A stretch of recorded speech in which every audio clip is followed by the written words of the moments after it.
Это первая серия по постройке безумного проекта. Мы решили соединить старую 21-ю Волгу с новой Bugatti Chiron. Что из этого выйдет, покажет время, а мы начинаем. Приятного просмотра. Итак, это начало нашего очередного безумного проекта, в основе которого будет лежать, вернее стоять Ford Proba, точнее то, что от нее останется. Вообще, эта история началась с того, что пару лет назад я наткнулся на вот такую картинку в сети. И все это время идея построить что-то подобное не давала мне покоя. Как-то ко мне в гости на свою беду заехал мой друг Валера, под тайным прозвищем Валера Неугомонный, и я поделился с ним этой идеей, на что он сказал, что с удовольствием вписался бы в этот проект. И уже через месяц мы заталкиваем донор в мастерскую. Это вы видите на экране. В процессе мы пересмотрели концепцию и решили, что намного интереснее будет скрестить не Москвич, а 21-ю Волгу, а заднюю часть взять от более новой модели Bugatti, то есть не от Veyron, а от Chiron. С таким запросом я и обратился к дизайнеру. Алан Кокоев сделал нам два варианта на выбор. Вот его инстаграм. Первый вариант был сделан с крышей от Волги, а второй с крышей от Bugatti. Недолго думая, мы остановились на втором варианте. Понятное дело, что покупать Bugatti для того, чтобы взять от нее базу и заднюю часть, мы не стали, а Ford был выбран не случайно. Колесная база практически такая же, как у Bugatti, да и по остальным габаритам тоже подходит отлично. Конкретно этот Ford после капитального кузовного ремонта, и состояние у него неплохое, но предыдущий владелец не довел реставрацию до конца, поэтому машина в таком состоянии. Такое часто бывает, когда проект затягивается на пару лет, но для нас это только плюс. В итоге намного меньше демонтажа, а финальная стоимость, конечно же, меньше, нежели у собранного конструктора. В общем, отличный вариант для наших целей. Следующим этапом мы отправились на поиски 21-й Волги. Нашелся неплохой вариант в соседней деревне. Его мы и грузим на эвакуатор и везем в мастерскую. Поскольку нам понадобятся только кузовные панели, то техническое состояние не имеет никакой роли, поэтому и был куплен кузов на запчасти.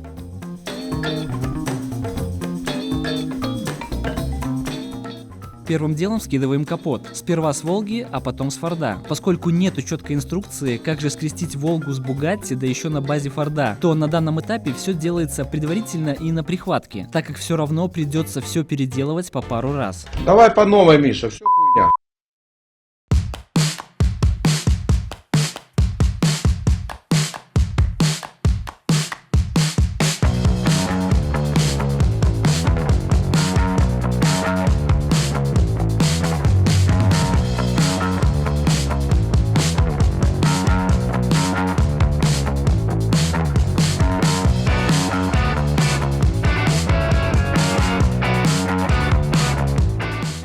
В первую очередь мы выставили капот четко по центру. Четко. Получается у вас действительно. И решили плясать от него. Мы взяли родные петли от Форда и соединили их с посадочными площадками волговского капота. В итоге получилась простая и надежная конструкция и съемный капот, что очень важно.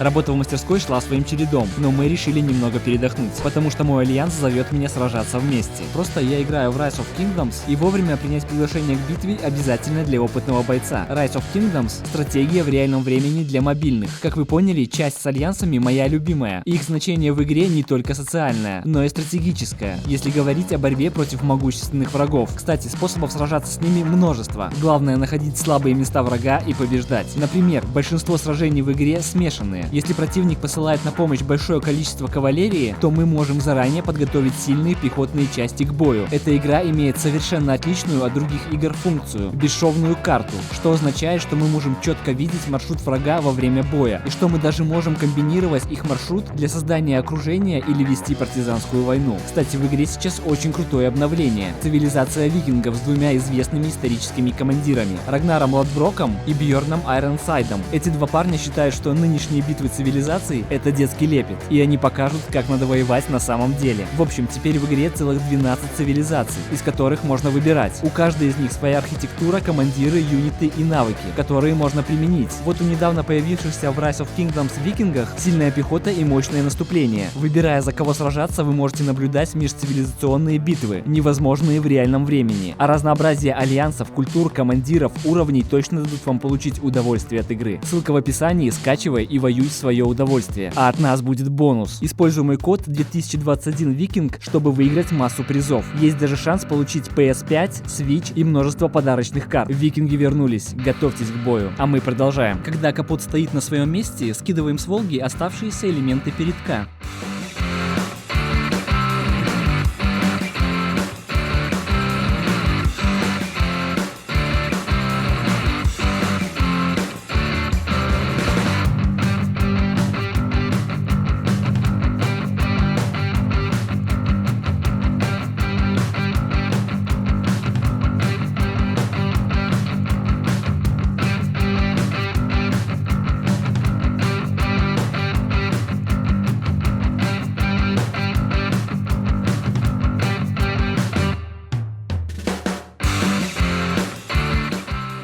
Для того, чтобы интегрировать решетку, крылья и бампер, приходится убрать все лишнее, что выходит за габариты волговских панелей.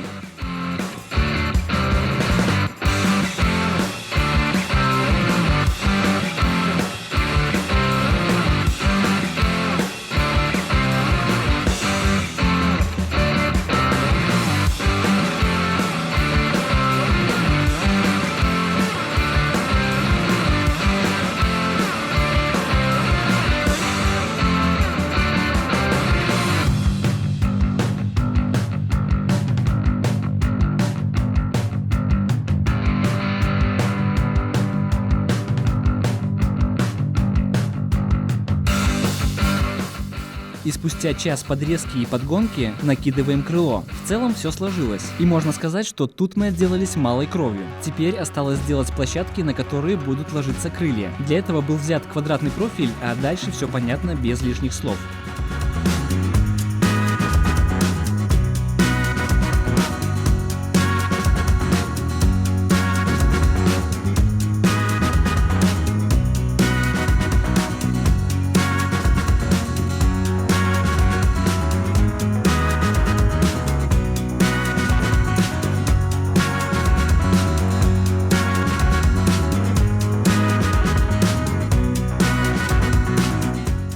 Спустя полдня работы мы имеем вот такие площадки, которые идеально симметричны друг с другом, что в принципе видно при закрытом капоте. Напомню, что в итоге у нас должен получиться вот такой концепт. И тут стал вопрос с названием этого проекта. Предлагаю придумать его вместе. Мы выберем самый крутой вариант, им мы и назовем проект, а автора отблагодарим подарком. Не знаю, что это должно быть, но отталкиваться надо от этих машин, то есть Волги и Бугатти. Варианты жду в комментариях. Спасибо.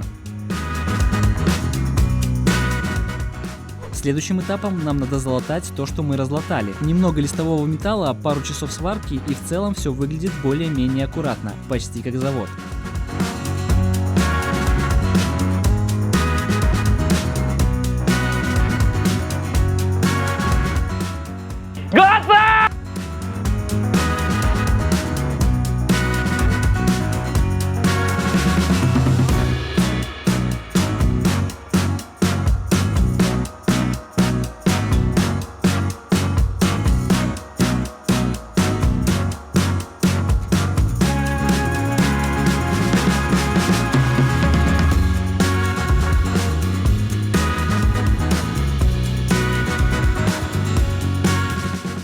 Для того, чтобы капот закрывался и открывался, мы снова отправляемся к донору и аккуратно демонтируем вот эту панель, на которой в оригинале и располагается капот.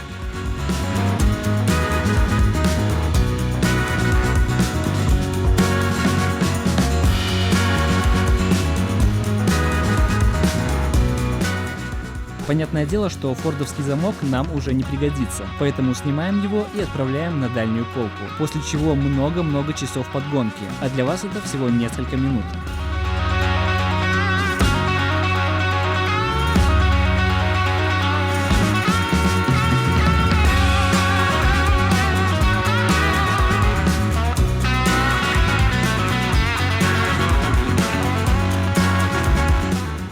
Когда мы четко определились с местом расположения, крепим к этой панели решетку для удобства позиционирования и прихватываем сваркой.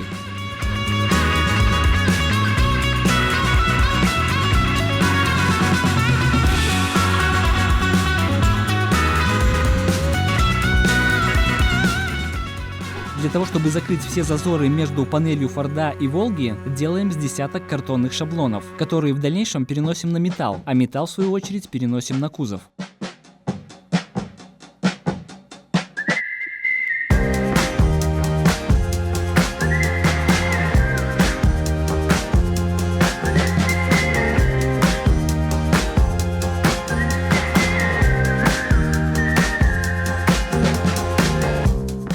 Когда все латки готовы, жестко притягиваем полку проволокой и начинаем латать.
Спустя полдня сварки и полдня зачистки швов имеем вот такой результат. Все четко, жестко и из металла. Пацаны вообще, ребята.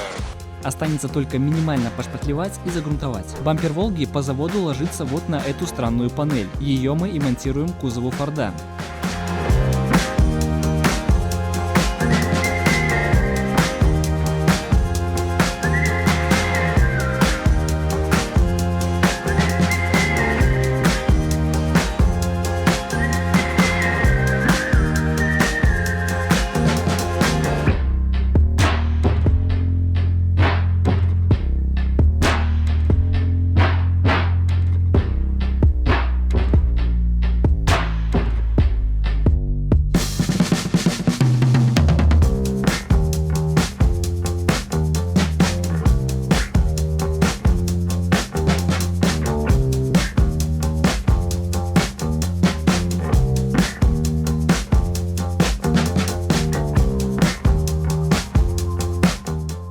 Когда основные силовые элементы заняли свои места, можно делать предварительную сборку и уже хотя бы немного понять, что же мы имеем. В последующем выяснилось, что горизонтальная линия кузова немного не совпадает с горизонтом крыльев.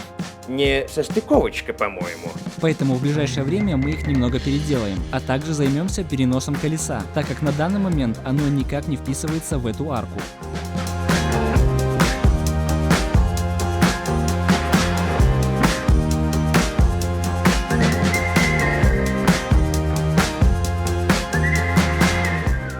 После сборки мы имеем вот такой результат. И параллельно уже вовсю занимаемся матрицей для создания задней части от Bugatti. Но об этом в следующих сериях. Спасибо за просмотр и добра от топора.